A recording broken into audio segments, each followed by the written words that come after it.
All right, good morning. Yeah, it is good morning, isn't it? So welcome to my talk. This is a very strange talk for me. Normally I get up and do the kind of traditional "we're amazing" and basically you should work with us kind of talk. This one's a bit different.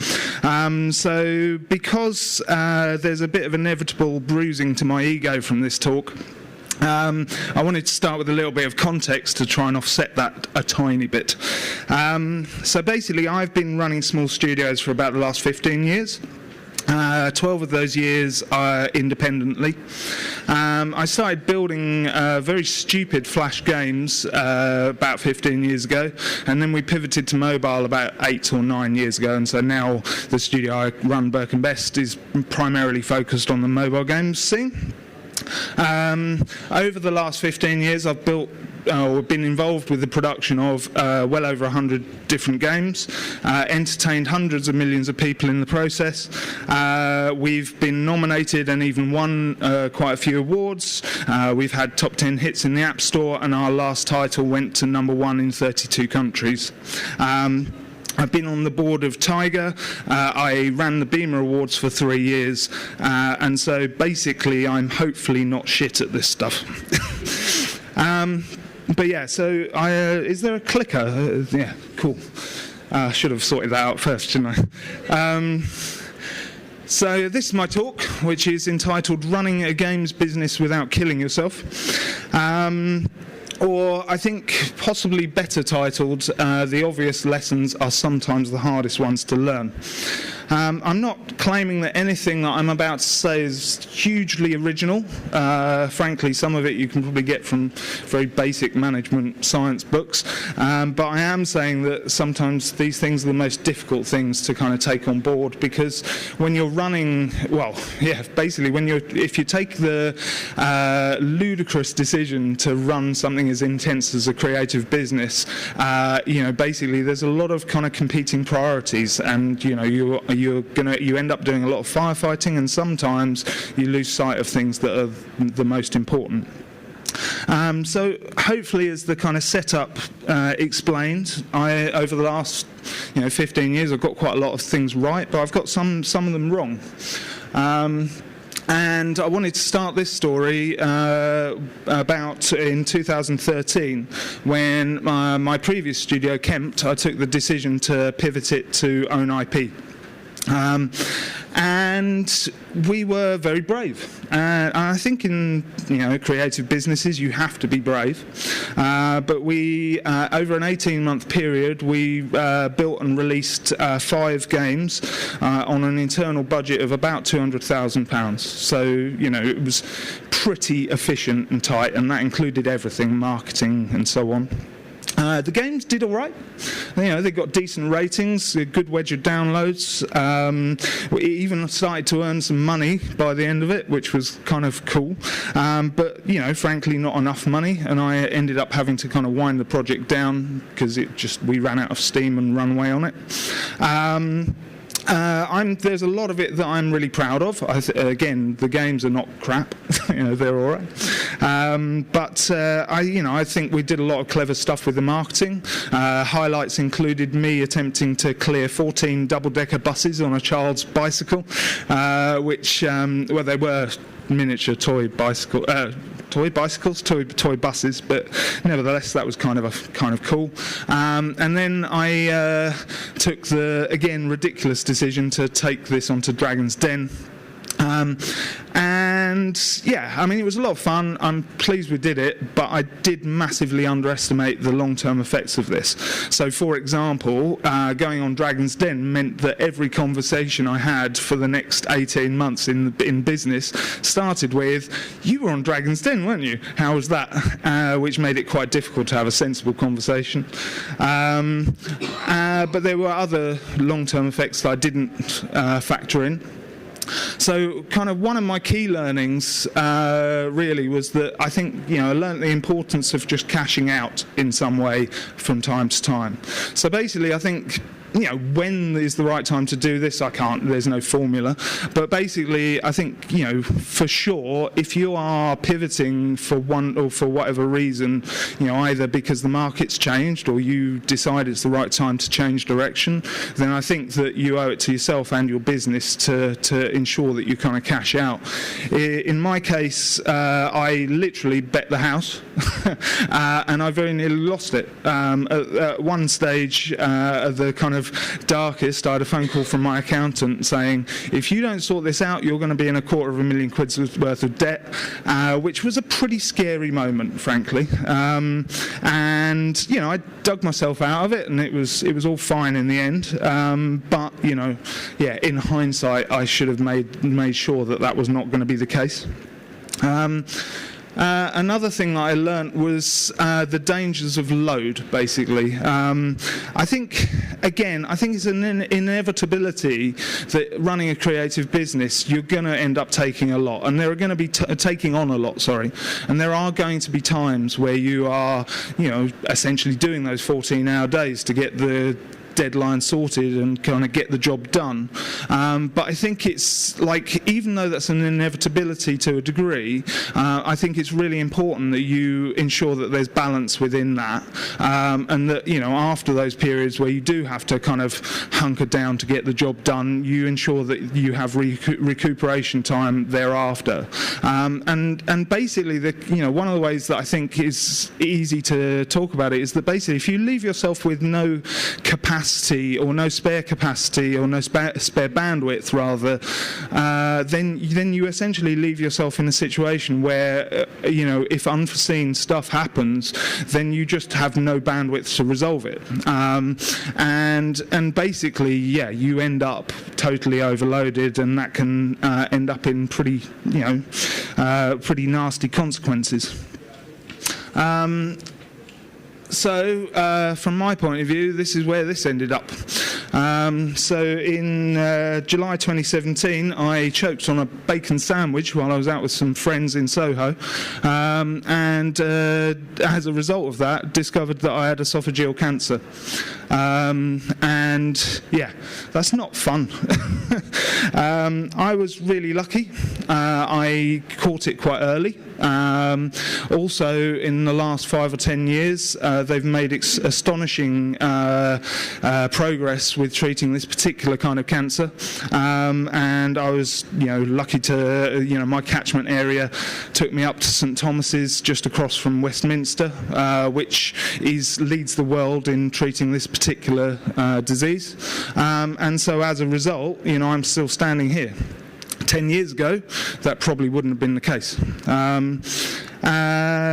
And so, basically what I really learnt from this, I learnt a lot from this, but one of the main things that I realised is that, as the person that runs a creative business, you owe it to yourself and your team to realise that you are the most important person in the business. And so therefore you really have to make sure that you look after yourself, because if you're not there to look after your business, then nobody else potentially is. And so really you have to be the most important person. And I think that that's particularly important to stress in a creative business, because I think frankly, most of the people that I know that run similar businesses to mine are, we tend to be quite caring, sensitive people that, want to look after our teams, and I think that it's quite common in creative businesses to have a kind of family or kind of parental type relationship with your teams. And I think that, it's very easy to slip into a situation where you just kind of take on more and more and more responsibility with an aim to look after the people that you're working with. But as I say, if you do that to the nth degree and don't look after yourself at the same time, then it can go bad. Basically my key tips here would be, no, actually I moved those to the last slide, sorry. But yeah, I do have some tips around that. How did we get through this? So basically, support is key, and in our case, again, we were pretty lucky. We're part of a wider group of studios, and so we were able to kind of draft in support from the wider group when the shit hit the fan. And also my wider network, really was hugely supportive, and the support ranged from things like Chris here just reaching out occasionally and going, "You all right, mate?" Which is like super important to know that people out there give a shit. Through to my accountants who kind of basically I was still dealing with the fallout of what had happened with Kempt at the time, and they rallied round and said, "Don't worry about it, we'll sort it out, you just focus on your own stuff." And so again, ensuring if you're going to take on something as ridiculous as running a creative business, then you need to ensure that you have that great network around you, and that goes from anything to just making sure that your accountants are great, that your legal support is amazing, that you've got decent insurance in place for your business, and that you have kind of backup plans in the event that something happens to you, whether that be key man insurance or just you have a network of people that can step in to help out if necessary. Another tip, healthcare. It sounds really bloody obvious, but one of the big mistakes that I made was that I didn't even have a doctor. I wasn't registered with the doctors. And so, basically by the time I started to feel unwell, I didn't have anybody to see. I then got myself registered somewhere, but the first doctor that I saw wasn't that great, frankly. Some of them aren't. I then fairly quickly found another doctor who took what I was saying seriously, and which, resulted in the diagnosis and so on. However, if I'd made sure that I was set up with a decent GP beforehand, then maybe it would have been caught even sooner, and my treatment would have been a lot easier. Also, another thing, I don't know if any of you have come across services like Babylon Health. Anybody? Yeah? Yeah, so, I mean, this is great. Like, it's a GP service. I think it costs like £6 a month or something, and subscription-based, and you can get a video conference appointment with a GP within about an hour of requesting it in the app. They then can fax a private prescription to a pharmacy of your choice within, again, about an hour, and so literally within a couple of hours of doing that call, you can get the medication that you need to sort it out. And even that extends to arranging things like private x-rays. So, I managed to arrange a private x-ray through Babylon, and literally the following day I wandered in, got it done. And I think that, I don't know, I mean, as a bit of a kind of lefty, really, there's part of me that's kind of not sure about kind of circumventing the system, but on the other hand, there's a lot of people that rely on me for their livelihoods. So I think that, looking at services like that, I would suggest is a good idea. I would say that in hindsight, I would definitely make sure that I had an annual MOT. So Bupa run a service where you can have regular medicals for a relatively small cost, and I would really recommend doing that. I would suggest building fitness into your routine. So, I'm sure, like, we all go, oh yeah, I should get fitter and I should do more exercise. The reality is that when you run a creative business and occasionally you're kind of at the pit face trying to sort stuff out, the kind of, twice weekly gym visits can easily be the first thing to go. So my suggestion would be build it into your daily routine. So, for example, one of the things that I changed was that instead of driving into work, I skateboarded to the train station, and I got a lot fitter as a result. And then finally, my top tip is get good life insurance and make sure it covers critical illness. Because to be quite honest with you, had I checked the box for critical illness, I would probably be on a beach somewhere right now and not standing here talking to you lot. So yeah, make sure you have good life insurance. So actually I'm kind of coming to the end now, and I'm not sure how long I've been. Okay, cool, not bad timing. So yeah, basically I just wanted to finish on a slightly more positive note that, you know, basically what doesn't kill you is a cliche, but it does make you stronger. And good definitely does come out of bad. So in my case, I've struggled with my weight for years. Any of you that know me would know that, you know, 2 or 3 years ago I would be struggling to get through that door, frankly. And so yeah, I now have a new svelte physique, which I'm very proud of. And, you know, joking aside, I am probably fitter now than I've been for a decade or more.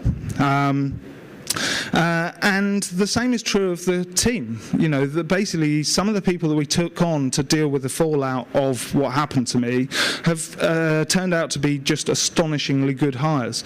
And as a result of that, the team is actually now in a much better place than it was 2 years ago. And we have this, you know, incredible opportunity with those people that have come in to kind of really build what we're doing and build better stuff than we've ever done before. We have 2 games coming out this year. Yeah,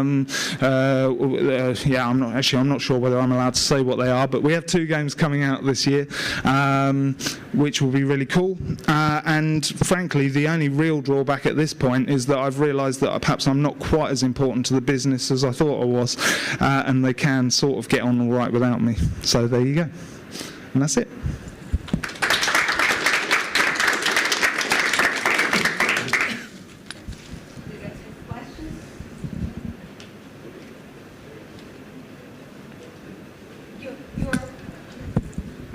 This gentleman here. I was wondering from the experiences you've had. How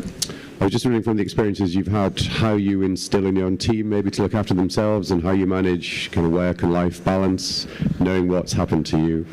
How's that changed your culture? Yeah. Well, so I mean, in terms of things we've changed, I mean, one thing I did a couple of months ago was kind of put the wheels in motion to make sure that we arrange appointments for everybody to see independent financial advisors. So you know, that's. Yeah, basically that was my first step, to make sure that everybody has access to that kind of advice. In terms of the kind of culture, it's a tricky one. I mean, we have always had a kind of culture of trying to avoid crunch at all costs. I think in the last decade, I think I can remember maybe 2 occasions where we've had people have to work weekends, and occasionally people do a couple of extra hours on a deadline day. But generally speaking, we try to avoid crunch. But to be honest, kind of flicking it round, one of the ways that we had achieved that in the past was by me taking on way too much, which was what led to this talk. And so, to be honest, you know, I think there's part of it which is like, no, actually they can take on a little bit more. But yeah, I think that, you know, I think that, kind of joking aside, really it's about understanding that there is always going to be that kind of roller coaster in some kind of creative business, and that, you know, you can't keep the momentum going constantly. You know, you need to allow that natural rhythm to happen. You know, where there will be times where you need people to push through, and there will be other times where you need to let them recuperate, rebuild, and come back to it.